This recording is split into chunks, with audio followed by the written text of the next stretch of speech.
UDF seat വിഭജന ചർച്ചകൾ മലപ്പുറം നഗരസഭയിൽ തുടരുന്നു. LDF-ൽ ഇത്തവണയും സീറ്റ് വിഭജനം നേരത്തെ ധാരണയായി. ആസന്നമായ പഞ്ചായത്ത് മുനിസിപ്പൽ തിരഞ്ഞെടുപ്പിൽ പലയിടത്തും മുന്നണികളുടെ സീറ്റ് വിഭജന ചർച്ച തീരുമാനമായെങ്കിലും മലപ്പുറം നഗരസഭയിലെ UDF സീറ്റ് വിഭജന ചർച്ചകൾ ഇനിയും അവസാനിച്ചിട്ടില്ല. 5 സീറ്റുകൾ അധികം വരികയും പുതിയ പാർട്ടികൾ ചിലർ മുസ്ലിം ലീഗുമായി സഹകരണം ഏകദേശം ധാരണയാവുകയും ചെയ്തിട്ടുണ്ട്. ഇത്തവണ 45 വാർഡുകളാണ് മലപ്പുറത്തുള്ളത്. അതുകൊണ്ട് തന്നെ കഴിഞ്ഞ തവണ നഗരസഭയിൽ ആകെ 40 സീറ്റുകൾ ഉള്ളപ്പോൾ കോൺഗ്രസ് 13 സീറ്റുകൾ മത്സരിച്ചിരുന്നെങ്കിൽ ഇത്തവണയും അതിനേക്കാൾ സീറ്റുകൾ ലഭിച്ചേക്കാനിടയില്ല. പക്ഷേ മൊത്തം വർദ്ധിച്ച സീറ്റുകളുടെ അനുപാതത്തിൽ കൂടുതൽ സീറ്റുകൾ വേണമെന്ന ന്യായമായ ആവശ്യമാണ് കോൺഗ്രസ് UDF യോഗത്തിൽ ആവശ്യപ്പെട്ടതെന്നും ഇത് നേതൃത്വത്തിന് ബോധ്യപ്പെട്ട കാര്യമാണെന്നും കോൺഗ്രസ് നേതാക്കൾ സൂചിപ്പിക്കുന്നു. പുതിയ വാർഡുകൾ പരിഗണിക്കുമ്പോൾ 16 സീറ്റുകൾ വരെ കോൺഗ്രസിന് അവകാശപ്പെട്ടതാണെന്ന ന്യായമായ ആവശ്യമാണ് കോൺഗ്രസ് വെച്ചിട്ടുള്ളതെന്ന് മലപ്പുറത്തെ കോൺഗ്രസ് വൃത്തങ്ങൾ അറിയിച്ചു.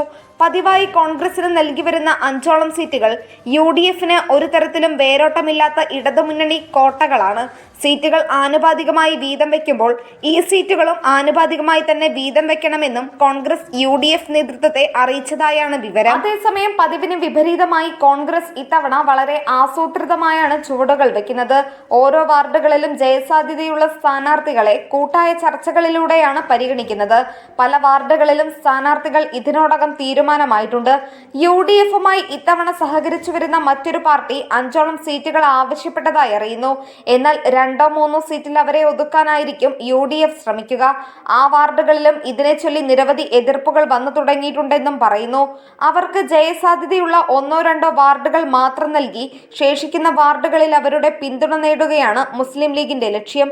എന്നാൽ LDF-നെ സംബന്ധിച്ച് മലപ്പുറത്ത് സീറ്റ് വിഭജനം വളരെ സുഖപ്രദമാണ്. CPM-ഉം CPI-യും വിജയമുറപ്പിക്കുന്ന ഇടത് കോട്ടകൾ കുത്തകയാക്കി വെക്കുന്ന പതിവ് ഇത്തവണയും തെറ്റിച്ചേക്കില്ല. കടുത്ത മത്സരങ്ങൾക്ക് സാധ്യതയുള്ളയിടങ്ങളിൽ സർവ്വസമ്മതരായ പൊതുസ്വതന്ത്രരെ പരീക്ഷിക്കുന്ന പതിവ് തന്ത്രത്തിൽ ഇത്തവണയും മാറ്റം കാണില്ല. LDF-ലെ ഘടകകക്ഷിയായ ഇന്ത്യൻ നാഷണൽ ലീഗ് 2 വിഭാഗവും മലപ്പുറത്ത് ഒറ്റ വാർഡിലും പേരിന് പോലും ഇല്ലാത്ത സാഹചര്യമാണുള്ളത് എന്നതും LDF-ന് ആശ്വാസം നൽകുന്നു. പല വാർഡുകളിലും മുന്നണി സ്ഥാനാർത്ഥികളുടെ പേരുകൾ ഉയർന്നു കേൾക്കുന്നുണ്ട്.